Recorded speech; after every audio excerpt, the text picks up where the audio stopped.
திரும்ப சொல்றேன். அம்மாவின் ஆட்சி அமைத்து ஆட்சியில் வந்தால் மகளிருக்கு 2000 ரூபாய் வழங்கப்படும். அதுபோல நகர் பேருந்துகள் ஆண்களுக்கு இலவச பயணம். சரி வீடு கட்டி தரப்படும். சரி சரி காலை அடக்குனா அவங்களுக்கு கவர்மெண்ட் வேலை கொடுத்துருவாங்க சொல்லுங்க. சரி சரி அதுக்கு என்னட்டு என்ன கேக்குறீங்க? அதுக்கு மக்கள் தானே முடிவு செய்யணும். அது மக்களுக்கான கோரிக்கை தானே. தனிப்பட்ட எனக்கு நான் ஒன்றும் அலங்காநல்லூர் போய் காலம் அடக்க போறது இல்லை. என்ன நாங்கள் அந்த 2000 ரூபாய் பெற தகுதியில் இருக்கோமான்னு எங்களுக்கு தெரியல.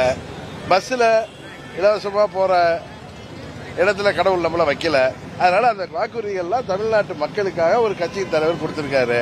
அது மக்கள் தான் அதுல பதில் சொல்லணும். சார், அம்மாவின் ஆட்சி அமைத்து துரோகிகளிடம் இருந்து கட்சியை மீட்போம்னு சொல்லியிருந்தீங்க. அதே கொள்கை தானா? அதே நிலைப்பாடு தானா?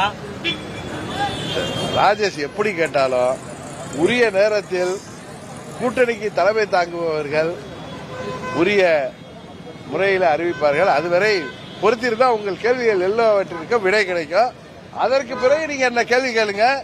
ஒவ்வொரு தொலைக்காட்சியில கூட நான் ஏற்கனவே வர்ற மாதிரி அரை மணி நேரம் உங்களோட உட்கார்ந்து உங்கள் நெறியாளர்கள் எந்த கேள்வி கேட்டாலும் பதில் சொல்லக்கூட டிடிவி தினகரன் உறுதியாக தயாராக இருக்கிறேன்.